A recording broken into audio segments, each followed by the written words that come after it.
Irrelevant and unneeded. That's Donald Trump's take on the Canada-U.S.-Mexico agreement that he negotiated to replace NAFTA in his first term, taking targeted aim at Canada's auto industry and once again doubling down on his message that he wants products made in the U.S., not this country. Trump made the comments during a trip to Detroit. How seriously should Canada's trade team take them? The Ontario government's trade representative in Washington is David Paterson. Hi, Mr. Paterson. Pleasure to see you as always. Thank you so much for making the time. Hi, Vashi.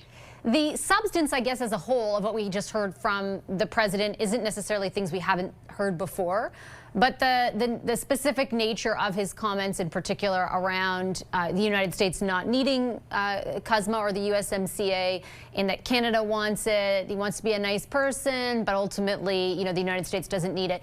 Is it your assessment that that's a negotiating tactic rather, or do you think the president actually believes it?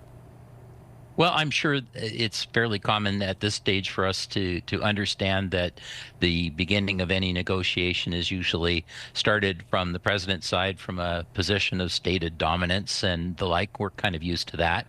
But I think that the facts are the facts in terms of the very positive experience of the USMCA and the growth of jobs in the United States and in Canada that has come from that. And so we're just embarking on the next phase of process in discussing that for the next 6 months before July 1st. The federal government will be having discussions with the U.S. And continuing on the discussions around tariffs in Canada. And so, you know, today is the auto show in Detroit. The president is there, so not particularly surprised by that. But certainly there are many, many things that are important to American business, including the auto sector, my old beloved sector, in terms of keeping together with Canada and growing together. So we'll get into that when we get into the discussions with the Americans. Do you believe, based on your interactions thus far, that the White House, that the American side will enter into those discussions around CUSMA, the more formal nature of them this year, in earnest?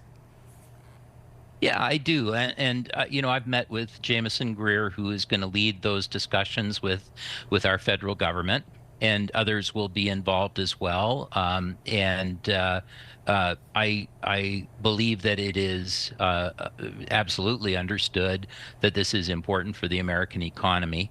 And in two kinds of ways, I think, that didn't get stated today.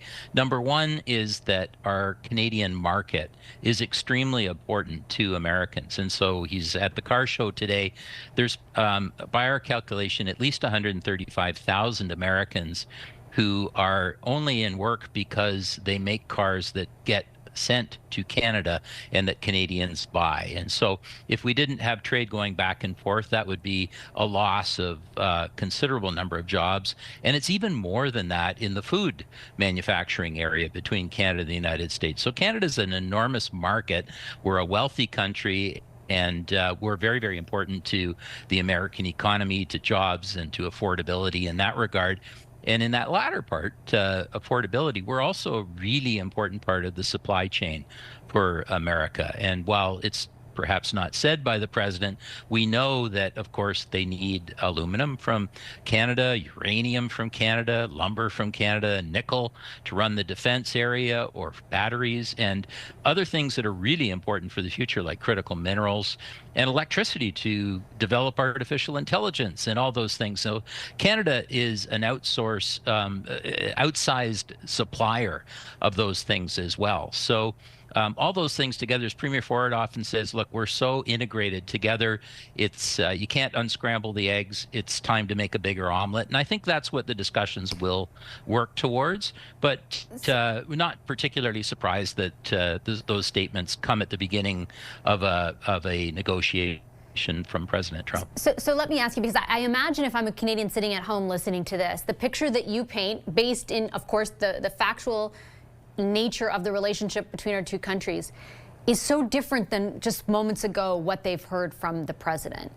I wonder, you know, if they're asking themselves, as I am, as I listen, like, what gives you the faith that those series of facts will resonate with the administration and with the president, and that he won't, in fact, just tear up the deal as he has threatened on multiple occasions to do if he feels like it?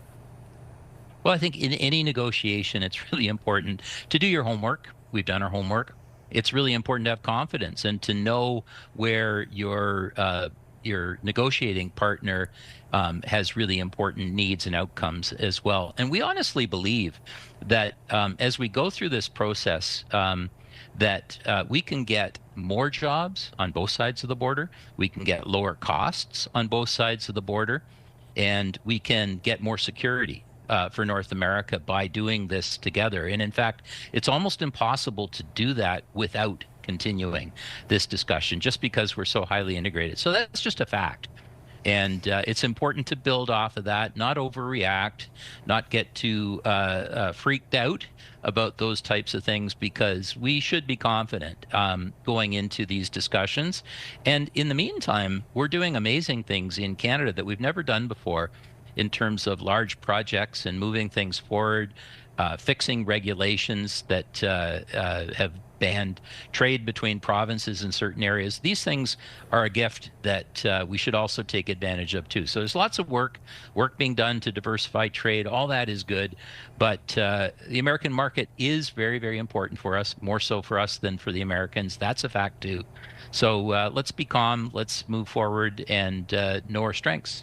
And I certainly do understand those points, but I would also say that there are, points of reference, evidence so far that even companies will not necessarily make decisions that reflect, again, the facts that you've just laid out. And I think in particular of some auto companies that have moved their business to the United States as a consequence of the tariff regime that the president is pursuing and what he says drives that regime, right, which is wanting to move that production from Canada to the United States. He's been explicit about it, and some of them have actually done that. So I guess that's why I sort of, push back against the idea that, like, this, the hysteria around Trump is all made up. I think that Canadians see that as potentially evidence of something worse that could be down the road. Do you think for sure a year from now, Mr. Paterson, CUSMA is still around? Yeah, I believe it will be, and I think it's in the self-interest of the United States that it will be. I think it's very likely that we may have some agreements on the side that take our relationship further. There may be some challenges for Canada. I'm not blind to that. I think we'll have some very, very tough discussions in that area. But I think ultimately, businesses will make decisions on behalf of their shareholders and on the economics of the situation.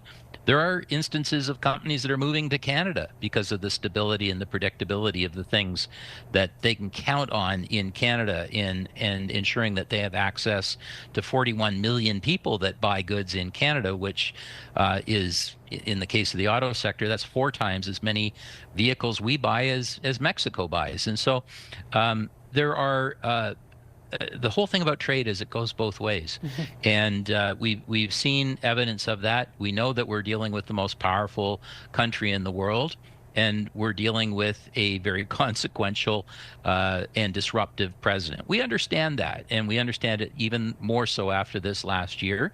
But let's be confident, let's move forward, let's know our strengths, and welcome the chance to actually now start to see some progress on these things.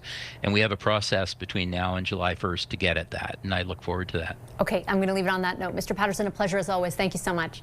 Great to see you, Vashti.